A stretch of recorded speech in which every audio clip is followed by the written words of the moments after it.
Alkisah.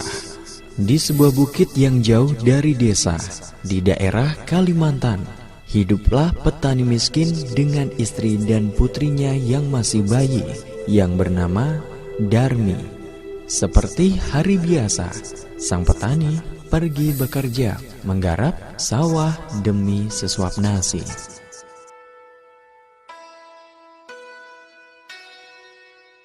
Dinda, Kang Mas berangkat bertani dulu ya. Jaga putri kecil kita ya. Iya Kang Mas, hati-hati ya. Pada suatu hari, hal buruk terjadi.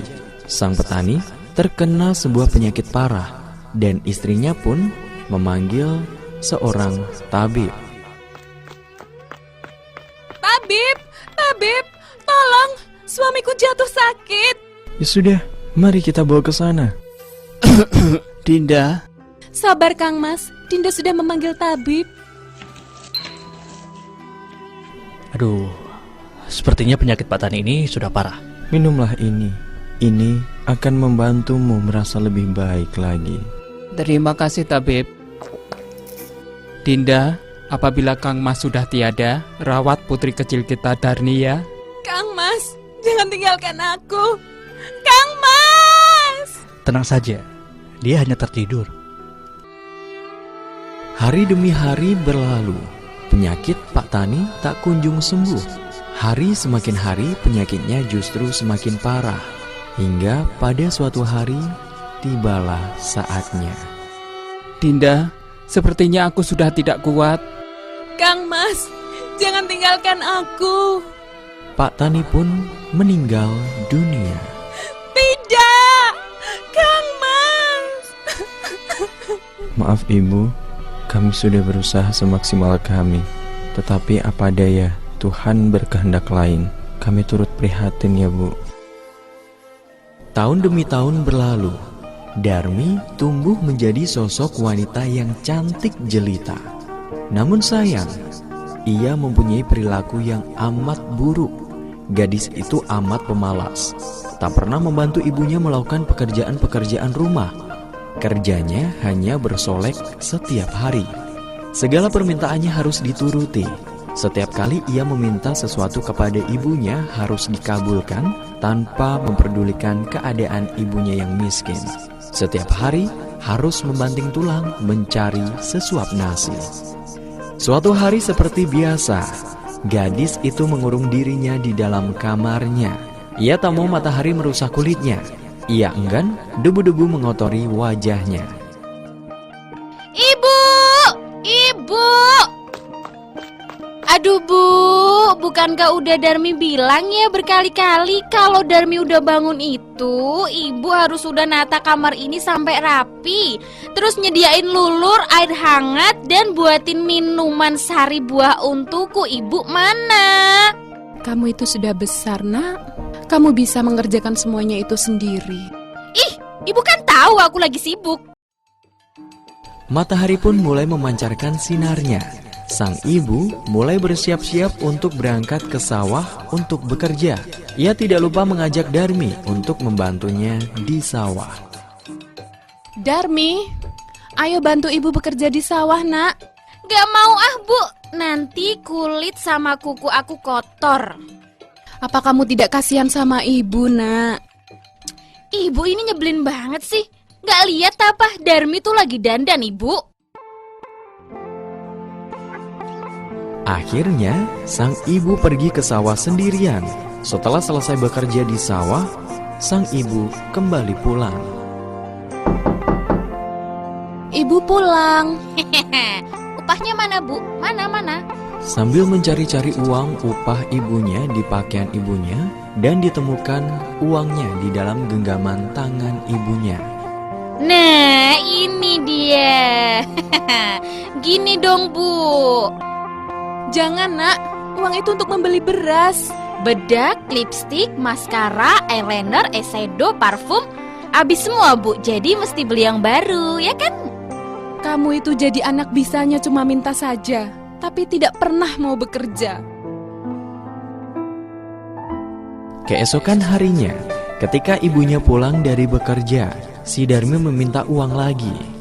uang upah yang diperoleh ibunya untuk membeli alat kecantikannya yang lain. Keadaan itu terjadi setiap hari. Suatu hari, sang ibu mencoba untuk membujuk anaknya agar mulai mengubah tabiat buruknya. Bu, ibu, mana uangnya? Nak, coba kamu bantu ibu di sawah. Apaan sih ibu ini? Ibu kan sudah tua. Jika ibu dipanggil oleh Tuhan, maka ibu tak khawatir lagi engkau bisa mengurusi dirimu sendiri. Kita orang miskin, kita harus tetap bekerja untuk bisa makan. Siapa suruh jadi orang miskin? Lagi pula, aku tuh gak pernah minta kamu jadi ibuku. Sang ibu pun sedih mendengar ucapan yang terlontar dari mulut anaknya sendiri. Baiklah anakku, ibu hanya memohon agar kamu tidak mengurung diri di rumah.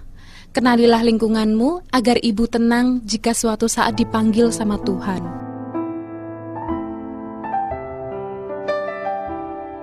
Hari berganti hari, akhirnya sang anak mau menuruti kehendak ibunya.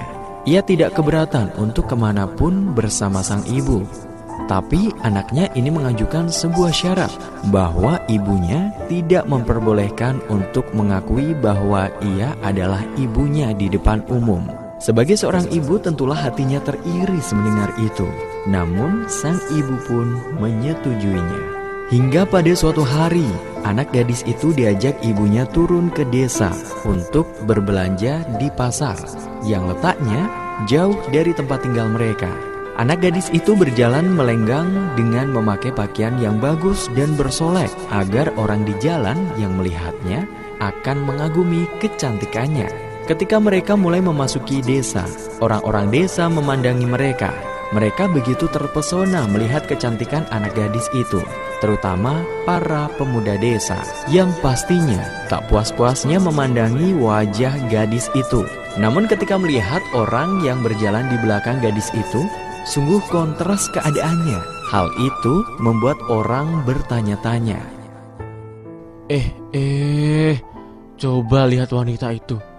Cantik sekali kan? Iya, benar. Wanita itu bagai bidadari surga, elok parasnya. Tak sanggup aku menahan untuk menatap keindahannya. Iya, bahkan wanita itu lebih cantik daripada bunga mawar. Rasanya aku tertarik untuk mengenalnya. Tapi di belakangnya itu siapa ya? Entahlah, siapa ya dia itu? Kau mau kemana? Mau kenalan lah. Aku ikut. Di lain sisi, para perempuan pun turut membicarakan kehadiran mereka. Murti, kamu lihat tidak? Wanita tua yang di belakang gadis cantik itu. Iya kak, aku melihatnya. Kasian ya kak ya. Sungguh sangat kasihan ya. Siapakah dia? Sambil membawa keranjang belanjaan di belakang wanita cantik itu. Apakah mungkin dia itu? Jangan berpikir yang macam-macam. Tidak boleh. Menduga itu tidak baik. Iya, baiklah kak. Di antara orang-orang yang melihatnya itu, seorang pemuda mendekati dan bertanya kepada gadis itu. Hai cantik, siapa yang berjalan di belakang itu?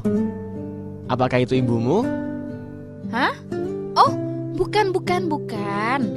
Dia itu budak aku. Hei manis, yakin dia itu bukan ibumu? Bukan. Sudah aku bilang kan dia itu budak aku. Udah pergi sana. Darmi menendang ibunya. Astaga, jangan begitu. Iya, hargai dong orang lain. Walaupun dia itu budakmu, tapi dia itu juga manusia. Alangkah terlukanya sang ibu mendengar itu. Hatinya menangis, dan ia benar-benar tak berdaya menahan sakit hatinya. Ia berbisik berdoa kepada Tuhan dan memohon kepada Tuhan. Atas kekuasaan Tuhan yang Maha Esa, perlahan-lahan tubuh gadis durhaka itu berubah menjadi batu. Perubahan itu dimulai dari kaki. Ketika perubahan itu telah mencapai setengah badan, anak gadis itu menangis, memohon ampun kepada ibunya. Oh, Ibu. Ibu, ampuni Darmi, Bu. Ampuni kedurhakaan Darmi selama ini, Ibu. Ampuni anakmu, Bu. Maafkan Ibu, Nak. Ibu. Anak gadis itu terus meratap dan menangis memohon kepada ibunya. Akan tetapi, semuanya telah terlambat. Seluruh tubuh gadis itu akhirnya berubah menjadi batu. Sekalipun menjadi batu, namun orang dapat melihat bahwa kedua matanya masih menitikkan air mata, seperti sedang menangis. Oleh karena itu, batu yang berasal dari gadis yang mendapat kutukan ibunya tersebut disebut batu menangis. Pesan moral cerita ini adalah bahwa setiap ucapan orang tua akan menjadi doa dan jangan pernah sekali-kali menyakiti hati orang tua kita. Pengisi suara: Heru Setiawan sebagai Pak Tani, Caca Bonita sebagai Ibu, Riri Fiori sebagai Darmi, Kevin Alvino sebagai Pemuda 1, Febri Kurniawan sebagai Pemuda 2 dan Tabib 2, Aidita sebagai Perempuan 1, Eni sebagai Perempuan 2, dan Indrasa sebagai Tabib 1 dan Narator.